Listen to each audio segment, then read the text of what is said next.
bainahum. Al-hajjul mabrur laisa lahu jazaa illal jannah. Nah, seperti itu. Jadi sholat 5 waktu itu harus kita kerjakan dengan sebaik-baiknya karena menjadi pelebur dosa. Nah, tapi kalau sholatnya orang yang asairin, orang yang sudah menuju Allah Subhanahu wa taala itu tidak lagi menjadi pelebur dosa karena orang yang sudah tarafnya sudah masuk pada level atau tangga kedua kalau kita dalam kitab Ikam itu jalan menuju kekasih Allah Subhanahu wa taala, salat itu menjadi penyejuk jiwa, salat itu menjadi media untuk mendekatkan diri kepada Allah Subhanahu wa taala. Sehingga orang tersebut kalau melaksanakan salat merasakan rasa yang nyaman, rasa yang damai, rasa yang sejuk. Ya itu, kalau kita mungkin belum ya, atau mungkin sudah, Bapak Ibu begitu melaksanakan sholat tuh rasanya itu tentram jiwanya, tentram hatinya, pokoknya semua merasa kelezakan dalam sholat itu sendiri. Nah, kalau kita kan masih kadang-kadang ya, namanya orang yang kadang-kadang justru kalau kehilangan barang itu kita ajak sholat semuanya ketemu. Nah itu kita ya Mas Watut ya, kehilangan barang, naruh kunci lupa, naruh ATM lupa, naruh buku lupa, semuanya ditaruh lupa, begitu sholat ingat semua. Ya kita ini. Jadi kalau kita itu yang masih levelnya seperti itu. Tapi jangan kemudian, wah percuma sholat.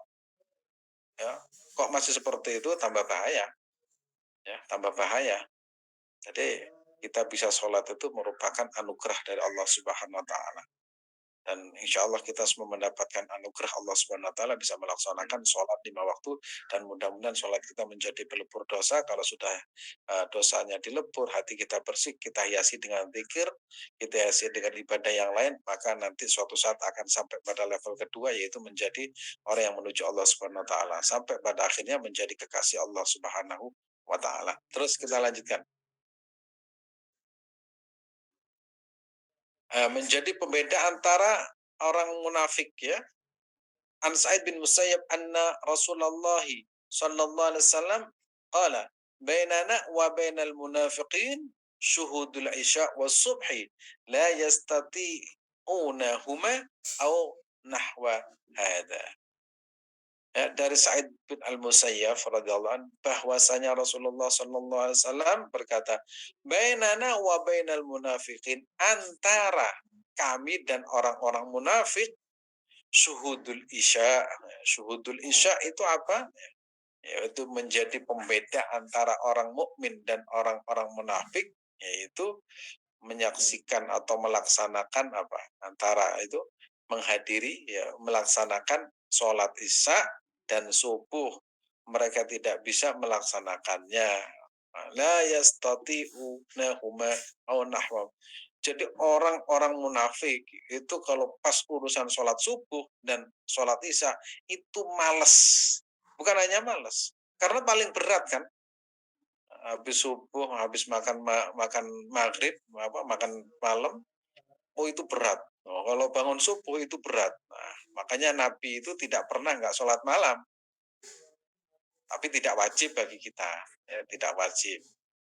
Nah, itu orang-orang munafik itu kalau mau sholat, qalu kusala. Mereka mengatakan kusala, aduh males, oh, gua males nih. Itu mereka mengatakan seperti itu.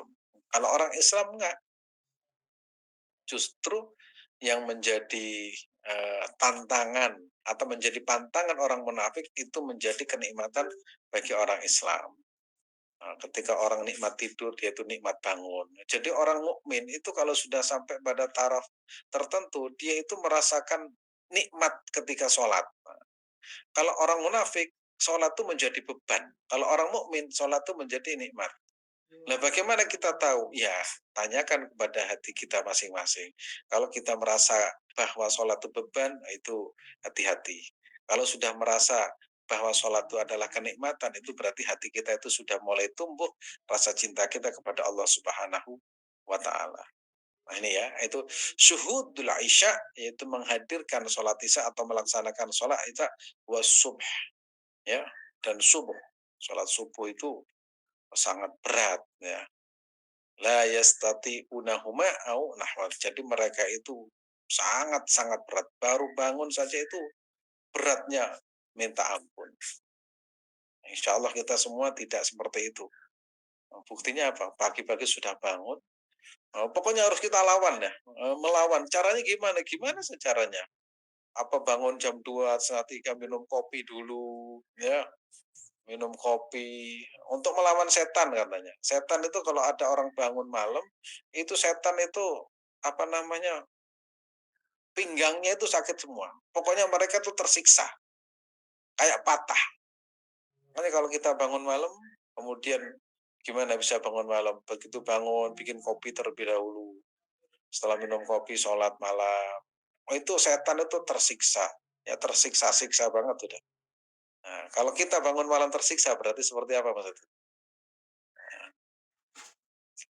Ini ya, An Sa'id bin Musayyab anna Rasulullah sallallahu alaihi wasallam qala bainana wa bainal munafiqin syuhudul isya was la yastati'unahuma au nahwa hadha. Innal munafiqina fit darkil asfali minan nar. Sesungguhnya orang-orang munafik yang sejatinya orang munafik fit darkil asfali minan nar, di bawah neraka paling bawah, yaitu kerak neraka. Sikapnya orang munafik itu bagaimana di surat Al-Munafiqun? Innal munafiqina lakadzibun. Sesungguhnya orang-orang munafik itu benar-benar berbohong, pendusta. Jadi kalau ada orang munafik jangan gampang percaya. Ya, bagaimana cirinya? Kalau sering membawa berita dusta, nah itu berarti ada alamat. Ya, insya Allah kita tidak seperti itu. Insya Allah semuanya menjadi umat Nabi Muhammad SAW yang baik. Terus lanjut.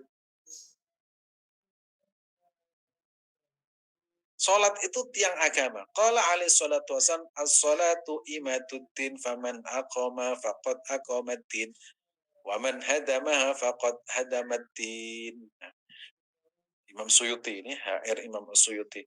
Salat itu tiang agama. As-salatu utawi salat iku imaduddin. Salat itu adalah tiangnya agama. Ya, faman aqamaha, barang siapa yang menegakkan tiang tersebut, faqad aqamaddin, maka sama dengan menegakkan agama. Waman hadamaha, siapa yang merobohkan tiang tersebut, maka sama dengan merobohkan agama. Sehingga kalau kita melaksanakan sholat, itu sejatinya kita sedang menjadikan agama itu kokoh. Kita ada usaha menjadikan agama itu kuat. Sehingga dimanapun kita berada, ya itu hendaknya tetap menjaga namanya sholat 5 waktu. Kalau sudah sholat 5 waktu itu dijaga dengan baik, insya Allah ini selamat. Sehingga ada guyonan begini, Mas. Kalau ada orang mau mencari penantu, jangankan dirimu, mau sholat 5 waktu saya jaga, apalagi hanya itu. Jadi sholat 5 waktu itu kalau betul-betul dijaga, itu insya Allah bisa menjaga anaknya orang. Ya, kalau sholat 5 waktu saja tidak bisa menjaga, bagaimana bisa menjaga yang kecil-kecil? Ya, ini ilustrasi bahwa sholat 5 waktu itu betapa pentingnya, ya, diibaratkan tiang, tiangnya itu yaitu ada 5, yaitu tiangnya itu namanya sholat maktubah. Jadi nggak boleh misalkan saya bisanya sholat duhur aja deh, ntar kapan-kapan sholat asar. Tapi ada yang seperti itu. Tapi dalam masalah dakwah, kita harus betul-betul apa namanya punya jiwa besar. Ini ada kiai saya itu tinggal di Sumatera, waktu itu tinggal di sebuah daerah, di mana daerah itu adalah daerah-daerah yang tidak ada agama, tapi mereka Islam. Sebelum berangkat ke Sumatera, sowan dulu kepada seorang kiai di Banyuwangi. Nah, kiainya itu gembel, ya, apa gambal, rambutnya itu gimbal. Rambutnya itu yang ngempel-ngempel itu. Terus tanya begini, Pak Kiai, saya itu enaknya di mana? Oh, terus Kiai itu bilang begini, oh kamu mau apa namanya merawat utuk-utuk itu ayam yang kecil-kecil itu. Nah, anaknya ayam itu namanya itu apa namanya bahasa Indonesia. Pokoknya anak ayam itu yang kecil-kecil tuh. Kamu mau merawat ayam saya masih kecil-kecil banyak sekali. Oh, dia mikirnya begini. Oh, berarti kerja saya itu yang bagus itu adalah ternak ayam. Ternak ayam. Langsung begitu pulang ke Jember, dia itu bikin kandang ayam. Bikin kandang ayam, setelah kandangnya jadi, ada 1.500 ayam, dirawat, bangkrut. Oh, ini kok nggak sama ini. Katanya disuruh merawat ayam, tapi kok justru bangkrut. Bangkrut hari pertama, kedua, ketika bangkrut semua akhirnya pindah ke Sumatera. Loh, begitu di Sumatera, pindah ke sebuah daerah. Daerah itu banyak anak kecil tapi nggak bisa ngaji. Bahkan ada, itu cerita, waktu cerita itu ada seorang laki-laki punya istri dua. Istrinya dua itu kakak dan adiknya. Nah, kakak dan adiknya dinikahi bersama, punya anak. Terus diajari sholat, diajari ngaji. Baca Al-Fatihah itu nggak bisa sama sekali. Sulitnya minta ampun. Terus ditanya, kamu makan apa di rumah? Saya kalau di rumah ya masak babi, masak, tapi Islam-Islam. Oh, itu baru mikir, oh ternyata apa yang disampaikan oleh Kiai di Banyuwangi itu yang dimaksud itu kiasan. Yang dimaksud itu bukan ayam yang kecil-kecil. Artinya anak-anak kecil yang belum ada yang membimbing agamanya, kamulah yang bisa membimbing. Oh, itu ternyata isyarat dari seorang kekasih Allah itu seperti itu. Gak bisa diartikan secara letterlek. Baru mengerti. Akhirnya tinggal di sana, mengembangkan apa, bukan mendidik anak-anak yang di sana, kemudian diajari sholat. Terus ditanya gini, sama bisa sholat? Saya nggak bisa sholat. Ya sudah, nanti nggak apa-apa, sholat sehari sekali apa? Sholat maghrib. Akhirnya sholat maghrib, sholat. Dapat berapa bulan kemudian sholat lagi apa? Sholat isya, jadi maghrib dan isya. Nah, kalau kita kan enak di Jakarta, di Malang itu kan enak. Orang-orang sudah bisa ngaji semua, tinggal oh kalau di tempat tersebut. Setelah itu eh, apa namanya, sudah sholat 5 waktu, kemudian baru ngajari Jumatan. Gimana atau Jumatan itu? Sepanjang hidupnya tidak pernah Jumatan. Akhirnya Jumatan itu gimana caranya? Diajari Jumatan sampai akhirnya bikin masjid dan lain sebagainya. Dan itu bertahun-tahun. Nah itulah dakwah. Ya pertama itu nggak apa-apa sholat maghrib terlebih dahulu. Jangan sampai orang yang baru belajar Islam kemudian sholat maghrib, mendingan nggak usah sholat, kalau sholat hanya maghrib saja, jangan. Itu ada step by step ya, ada langkah demi langkah. Pertama maghrib dulu, kemudian isya, kemudian setelah kuat itu nanti akan melaksanakan sholat 5 waktu, kemudian Jumat. Kalau sudah merasakan kenikmatan sholat, pasti akan ditambah sholat rawatib, tambah lagi sholat witir dan tahajud. Itu ada langkah-langkahnya, dan itu dilakukan oleh Rasulullah SAW. Nabi itu tatkala para sahabat itu sholat berjamaah, bersolat berjamaah, itu ada yang, ya ada yang masbuk gitu ya. Misalkan Nabi itu sholat duhur. Ada sahabat baru datang, langsung ditanya sampingnya, sudah berapa rakaat? 2 rakaat, langsung diselip tuh, wet, supaya selesainya bareng. Wah, Nabi nggak pernah mengatakan, oh sholatmu salah, kamu harus mengulang. Enggak. Suatu saat ada seorang sahabat sholat, begitu sholat ketinggalan, kemudian mengikuti, setelah selesai menambah 2 rakaat, langsung semuanya dipanggil. Gini loh kalau sholat ketinggalan caranya seperti ini. Itu namanya sholat masbuk, dan alhamdulillah kita sudah bisa masbuk karena kebanyakan adalah masbuker ya, sering ketinggalan sholat. Nah itu zamannya pada Nabi seperti itu namanya ada step by step, nggak boleh langsung, karena itu dalam fikih dakwah itu demikian. Sehingga pertama kali yang diajarkan sholat itu tiang agama.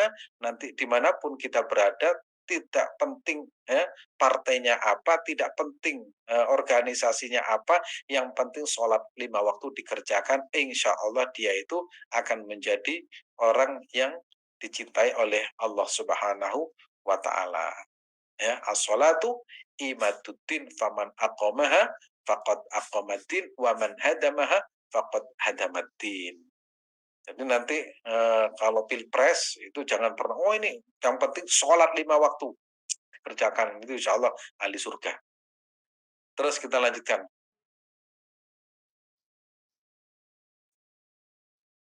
Yarwi anna awwala ma yanzur fihi yaumal qiyamah min amalil abdi as-shalah. Diriwayatkan. Nah, anna awwala ma sesungguhnya ya, pertama kali yang akan dilihat kelak pada hari kiamat dari amal seorang hamba adalah sholat. Jika sholatnya sempurna, ya, fa in wujidat tamah qubilat minhu saira amalihi wa in wujidat naqisah ruddat alaihi wa sair amalihi. Jika sholatnya sempurna, maka semua amalnya itu dianggap baik. Kalau sholatnya itu naqisah, berkurang, ruddat alaihi, dikembalikan.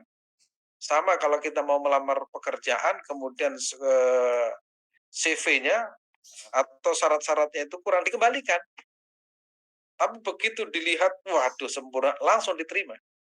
Itu ibarat seperti itu. Jadi kalau kita sholatnya itu baik, bagus, maka semuanya akan mudah diterima. Tapi kalau sholatnya itu bolong-bolong, itu dikembalikan. Nah, belum lengkapi dulu. Ya, kira-kira seperti itu. Alhamdulillah kita itu sholatnya sudah lengkap. Itu siapa yang mengajari kita? Pertama yang mengajari kita adalah orang tua kita. Yang kedua adalah guru-guru kita dulu, guru ngaji di desa-desa, di kampung-kampung. Itu orang yang paling ya, orang yang paling punya jasa besar dalam kehidupan kita. Jangan pernah kita tinggalkan. Laulal murabbi ma'araftu rabbi. Seandainya tidak ada seorang pembimbing diriku, mungkin aku tidak kenal Tuhanku. Nah, umumnya sekarang itu kebalik. Guru-guru ngajinya yang dahulu itu dianggap mantan. Sementara yang baru-baru, ya, yang baru-baru punya guru di medsos, wah ini top, ini hebat, itu tidak pernah memberikan kontribusi kepada kita, tapi justru kita setia kepada mereka.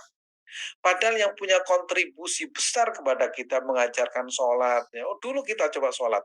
Waktu saya kecil berdiri, misalkan ada pelajaran pas sholatan. Begitu berdiri, itu satu baris langsung Allahu Akbar kabira walhamdulillahi katsira wa subhanallahi bukratan wa asila. Itu satu jajar. Kemudian kalau salah dipecut, cetar. Apa yang salah? Oh, ternyata duduknya salah. Itu coba guru kita mengajari seperti itu kan kontribusinya besar pada kehidupan kita. Sehingga sampai kita remaja, dewasa, bisa sholat siapa? Karena mereka. Nah, kalau guru-guru yang sekarang kan enggak. Hanya lihat di YouTube, wah ini top. Itu tidak punya kontribusi besar terhadap kita. Kontribusi besar adalah guru kita yang pertama kali mengajarkan sujud kepada kita, mengajarkan wudhu kepada kita, mengajarkan ya halal haram kepada kita, yang menuntun kita. Maka jangan pernah berhenti mendoakan guru-guru kita. Sehingga setiap kita memulai kan pasti saya mengawali dengan Al-Fatihah untuk guru-guru kita yang pernah mengajarkan kepada kita, biar kita itu mendapatkan ilmu yang manfaat barokah karena kita selalu ingat kepada orang yang mengajarkan kepada kita, guru kita, dan termasuk orang-orang yang apa namanya mengajari sholat ketika kita masih masih kecil ya. Itu maka di sini ya, wa in wujidat naqisah, jika didapatkan sholat itu naqisah, ruddat alaihi, dikembalikan, ditolak. Dan begitu juga semua amalnya. Dan mudah-mudahan sholat kita diterima oleh Allah Subhanahu wa taala, dan insya Allah ya, kalau sholatnya baik, insya Allah semuanya menjadi baik. Kita lanjutkan hadis yang berikutnya. Nah, ini riwayat Imam At-Tirmidzi. Inna awwala ma yuhasabu bihi al-abdu. Inna, di sini menggunakan inna ya. Inna itu artinya sesungguhnya. Dalam bahasa Arab, kalau kalimat diawali dengan sesungguhnya, itu untuk meneguhkan, meyakinkan. Maka orang yang tidak percaya itu kebangetan karena sudah menggunakan inna. Inna awwala ma yuhasabu bi al-abdu yaumal qiyamati. Sesungguhnya orang yang pertama kali ya, sesungguhnya amalan yang pertama kali dihisab, dihitung, ya, diperhitungkan ya, amal yang pertama kali diperhitungkan oleh Allah Subhanahu wa taala kelak di hari kiamat apa? As-shalah. Fa in shalahat faqad aflah. Jika salatnya bagus, aflah. Beruntung. Wa anjah, langsung begitu dibuka salatnya itu dapat 9, langsung jalan. Enggak perlu misalkan dilihat misalkan yang lain. Loh kok logikanya kok gimana? Tuh, begini ya. Kalau orang sholatnya baik, itu biasanya dan itu fakta yang tidak terbantahkan. Kalau kualitas sholatnya itu bagus, biasanya dia itu, ibadah-ibadah yang lain itu bagus. Karena Allah Subhanahu wa taala menegaskan, "Innas sholata tanha 'anil fahsya'i wal munkar." Kalau orang sholatnya baik, insya Allah dia itu rajin beramal soleh dan malas melaksanakan maksiat. Kalau ada orang yang sholatnya rajin tapi melakukan maksiat, itu perlu evaluasi. Sehingga ada anak zaman sekarang tuh bilang gini, SDMJ, sholat terus maksiat jalan. Kalau kita tidak seperti itu ya, sholatnya rajin, maksiat berhenti. Kalaupun maksiat kecil-kecil jatuh pada maksiat, ya memang kita manusia, tapi kita tidak punya keinginan untuk melakukan maksiat. Tapi kita harus menyadari bahwa itu adalah kelemahan diri kita. Insya Allah kita termasuk orang-orang yang menjaga sholat ya dengan sebaik-baik. Inna sholata tanha 'anil fahsya'i wal munkar. Wa in fasadat faqad khaba wa jika rusak sholatnya, wah rugi. Khaba wa hasar. Nah, kemudian wa in intaqasa min faridatin qala ar-rabb unzuru ya, hal li abdi min tatawwu fayaqmalu biha ma ma ma man tanqasa min al-fardh thumma yakunu sa'ir amali ala dzalika. Kemudian bilang malaikat, bilang ke malaikat, yaitu Allah Subhanahu wa taala bilang ke malaikat, "Unzur, lihat, hal li 'abdin min tatawwi." Coba lihat, ini kayaknya sholatnya itu ada yang bolong deh.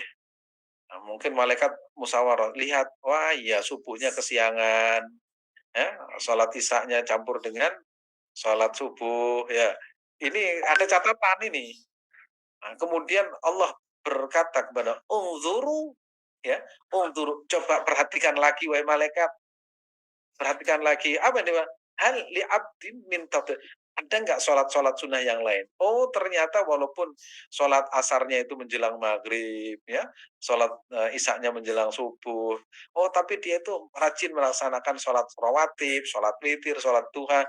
Makanya Allah Subhanahu wa taala menegaskan, hal li abdi, hal apakah li abdi untuk hambaku ini min tatawuin, ada tatawunya, ada sholat sunnahnya. Fayaqmalu biha man taqasa minal fardhu tsumma yakunu sa'ira amali ala dzalik. Kemudian maka sholat wajibnya disempurnakan oleh sholat sunnah tadi, lalu dihisaplah seluruh amal wajibnya sebagaimana sebelumnya. Jadi tambal, sholat sunnah kita untuk menambal. Lihat, nah ini kan sudah buruk ini catatannya, sholat subuhnya kesiangan, sholat maghribnya menjelang, sholat zuhur sama asar kadang hampir hampir apa namanya menyatu, sholat maghrib dengan asar menyatu, sarib, asar dan maghrib, subuh dan isya, itu dilihat, wah ini bahaya ini. Nah, kemudian dilihat, oh ternyata dia juga sholat malam, dia sholat duha. Akhirnya itu dimasukkan ya ke yang kurang-kurang itu. Akhirnya pada penutupan hadis ini, summayakun, ya summayakunu sayra amali ala dhalik, menjadi sempurnalah sholat 5 waktu itu. Mudah-mudahan bermanfaat dan barokah. Ya, insya Allah kita menjaga sholat 5 waktu.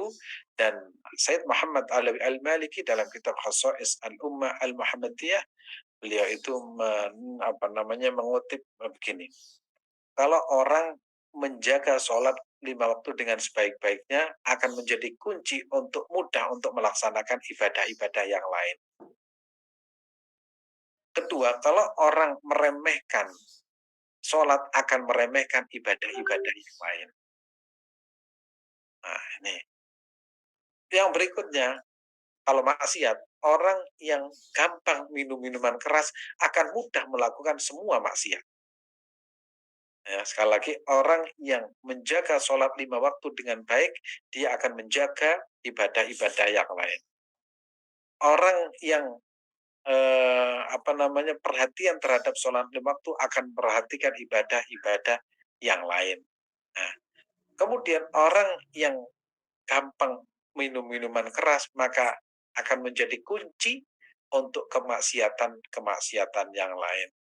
Dan mudah-mudahan kita senantiasa mendapatkan pertolongan Allah Subhanahu wa taala. Tanpa pertolongan Allah kita tidak bisa berbuat apa-apa. Maka sekali lagi kita bisa sholat itu murni pertolongan Allah Subhanahu wa taala sebagaimana lafaz yang kita sering ucapkan hayya 'ala sholah, kemudian kita jawab la haula wala quwata illa billahil aliyyil azim. Mudah-mudahan bermanfaat. Saya kembalikan kepada Mas Wadud. Oke, baik, alhamdulillah. Amin. Banyak pertanyaan Ustaz, nanti cukup dijawab singkat aja Ustaz. Ya. Nanti jam 6:30 sudah selesai. Baik, pertanyaan pertama nih Ustaz. Untuk menghemat waktu. Ada yang banyak Ustaz, para Ustaz bahkan mengatakan kalau setelah sholat tuh nggak usah doa karena bukan tidak ditentukan oleh Rasulullah. Setelah sholat tuh hanya zikir saja. Itu bagaimana Ustaz? Saya jawab ulangi Mas Wadud.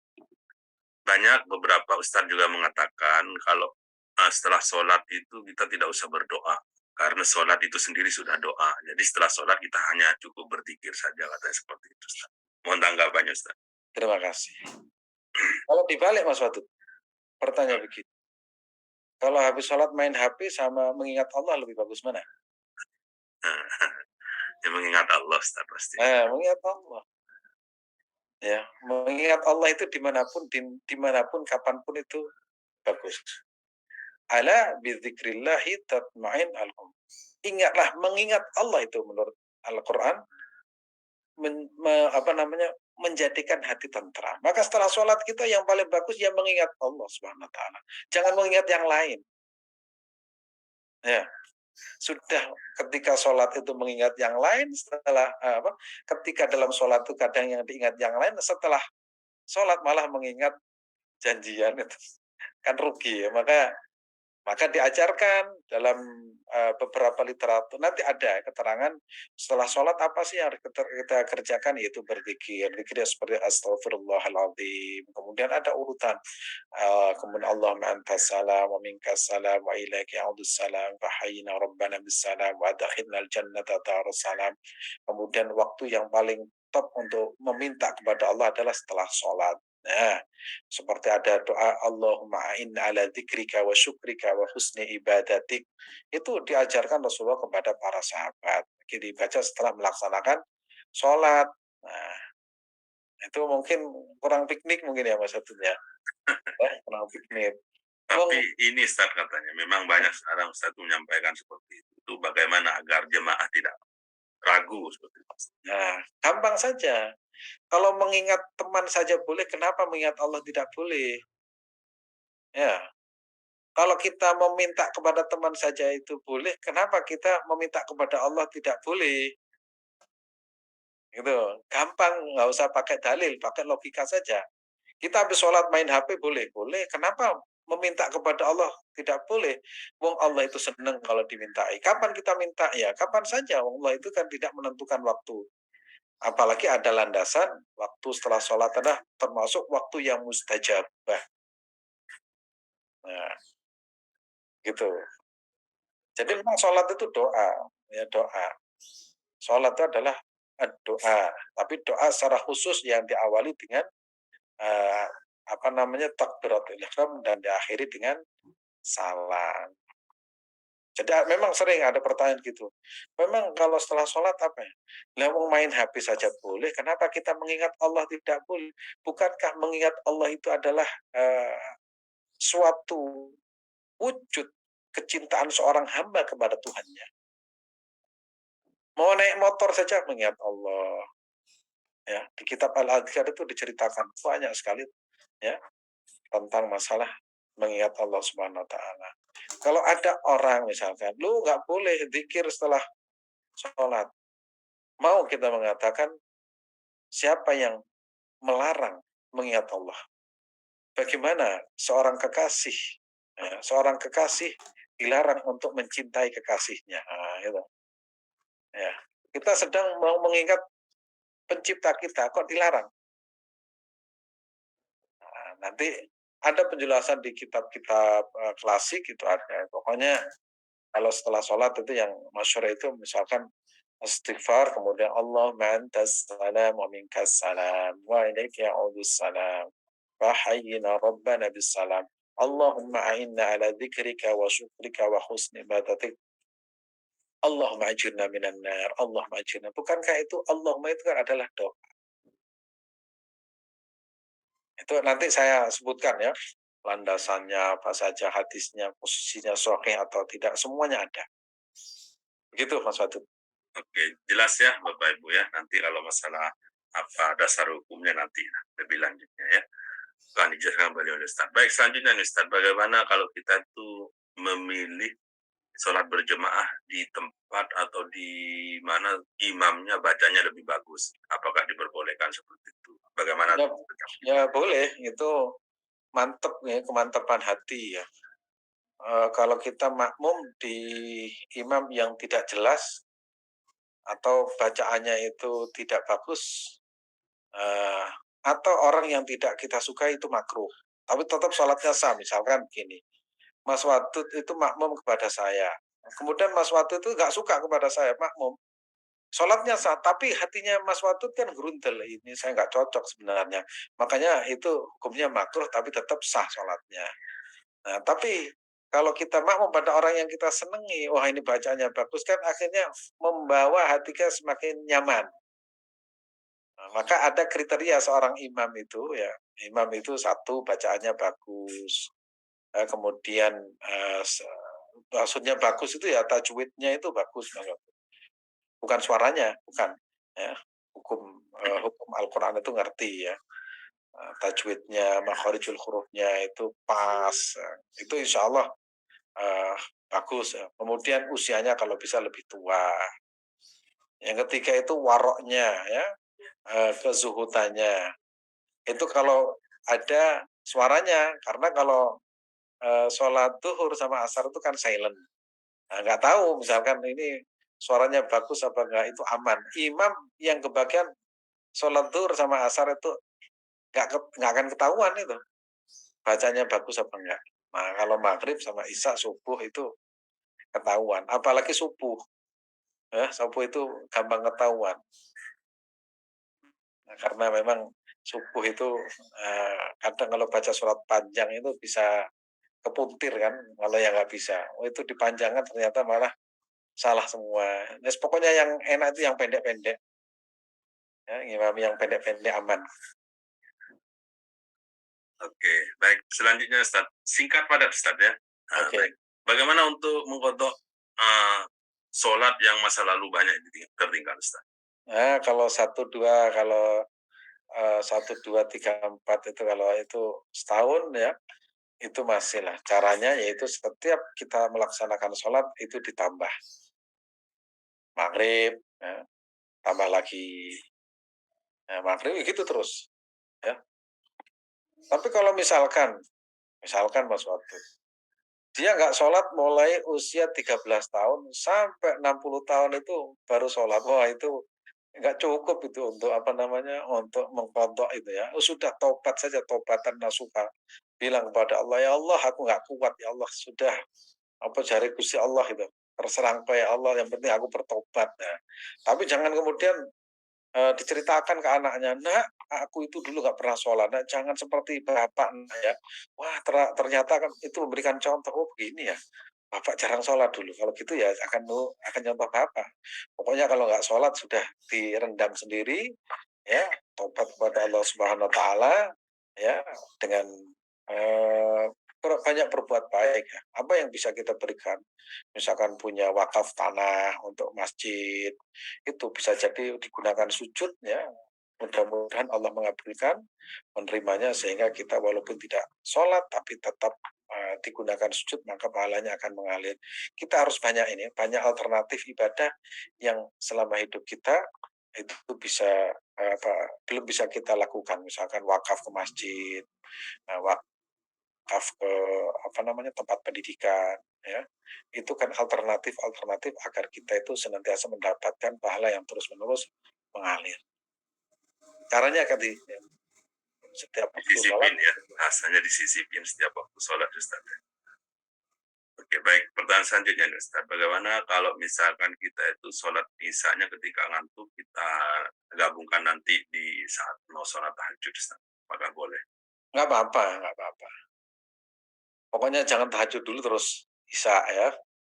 Urutannya itu isya dulu selesai, setelah sholat isya, sholat rawatib ya.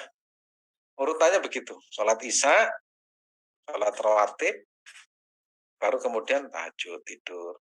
Kalau kemudian malam kemudian ikut sholat setelah sholat isya, baru kemudian tahajud. Setelah tahajud witir. Ya, kalau pingin minimalis gini Mas Batu, bangun jam 3:30 itu kan masih ada waktu. Sholat isya, ya, kemudian sholat rawatib, kemudian tambah tahajud, witir, menjelang subuh ya. Begitu adzan nanti sholat apa? Sholat fajar, sholat sunnah fajar, sholat subuh itu 1 jam selesai udah. Nah, hanya minimalis. Itu boleh ya. Tapi sayup-sayanya kalau bisa itu sholat isya berjamaah. Usahakan kalau sholat itu berjamaah. Sekuat mungkin kita berusaha menjaga sholat berjamaah. Baik, terakhir ya Ustaz ya, Bapak Ibu yang masih banyak pertanyaan sebetulnya banyak nih, cuma insya Allah kita nanti kita bacakan atau tanyakan kembali Bapak Ibu di pertemuan berikutnya, kan masih masalah bab sholat juga. Insya Allah kita akan membacakan pertanyaan terakhir. Pertanyaannya adalah seperti ini Ustaz, kejadian ketika saat tarawih Ustaz. Setiap masjid itu berbeda-beda saat melaksanakan tarawih. Ada yang 2 rakaat seperti pada umumnya, salam. Di tempat yang lain, saya pernah menemukan di sana imamnya sholatnya 4 rakaat, 4 rakaat, 4 rakaat. Ustaz, itu bagaimana Ustaz? Apakah boleh seperti itu? Enak itu ya. Itu ibarat makanan itu ada yang jual rawon, ada yang jual rendang, kita tinggal milih ya. Tinggal milih. Tapi praktek yang dilaksanakan oleh para ulama ya, juga para sahabat pada umumnya itu adalah yang dua sehingga di Masjidil Haram, Masjidil Nabawi, Masjidil Aqsa dan semua di masjid-masjid besar itu adalah dua sampai 20. Nah, itu mulai zaman Umar bin Khattab seperti itu sehingga sekarang. Tapi karena itu banyak pilihan, karena namanya sholat sunnah itu kan tidak wajib toh. Sehingga loh kok 4? Iya, memang 4 tapi kan tidak seperti sholat zuhur atau sholat isya. Ya, rakaat pertama berdiri, rakaat kedua berdiri, rakaat ketiga berdiri. Baru rakaat terakhir itu salam dan itu dibolehkan. Tapi kalau saya milih yang umum-umum saja, yang nggak umum itu nggak milih. Ya. Karena yang umum itu kan sudah disepakati. Kalau misalkan kalau di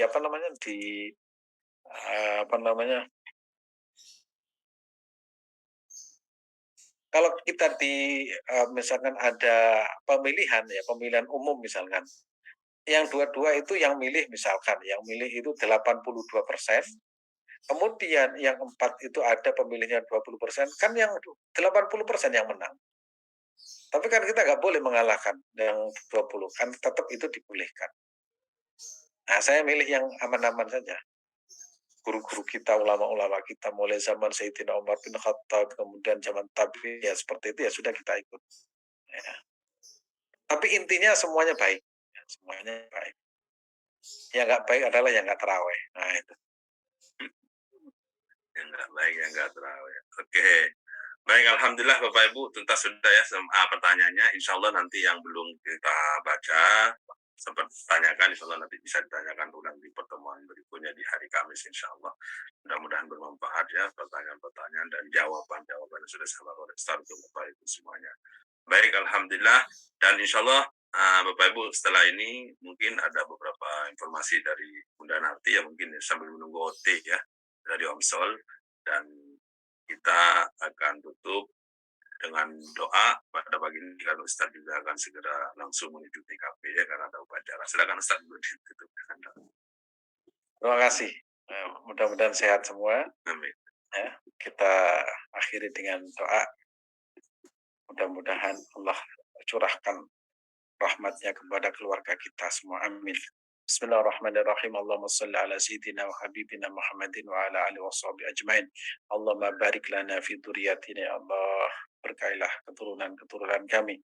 Allahumma barik lana fi auladina ya Allah. Berkailah kepada putra-putra kami. Allahumma barik lana fi banatina ya Allah. Berkailah kepada putri-putri kami. Allahumma barik lana fi umrina ya Allah. Berkailah usia kami. Allahumma barik lana fi amwali ya Allah. Berkailah harta kami. Allahumma barik lana fi rizqina, ya Allah berkailah rezeki kami. Allahumma barik fi usrati, ya Allah berkailah keluarga kami. Allahumma barik fi hayatina, ya Allah berkailah hidup kami. Allahumma barik lana fi ilmina, ya Allah berkailah ilmu kami. Warzuqna ya Allah ilman nafi'ah, rizqan wasi'ah, qalban khashi'ah, lisanan dzakira. ونسألك الهدى والتقى والعفو والغنى والموت على دين الإسلام والإيمان بلا محنة وامتحان بحق أبدا. ربنا ظلمنا أنفسنا فإن لم تغفر لنا وترحمنا لنكون خاسرين وتب علينا إنك أنت التواب الرحيم. سبحان ربك رب العزة عما يصفون وسلام على المرسلين والحمد لله رب العالمين. Terima kasih. Assalamualaikum warahmatullahi wabarakatuh. Waalaikumsalam warahmatullahi wabarakatuh. Terima Izin kasih dulu Ustaz. ya, Terima kasih Bapak Ibu. Banyak. Ya. Baik. Terima kasih Ustaz. Assalamualaikum. Selanjutnya Bapak Ibu, bagi yang ingin meninggalkan, monggo silakan. Bagi yang ingin masih stay, Terima kasih Ustaz. Assalamualaikum. Terima kasih. Terima kasih.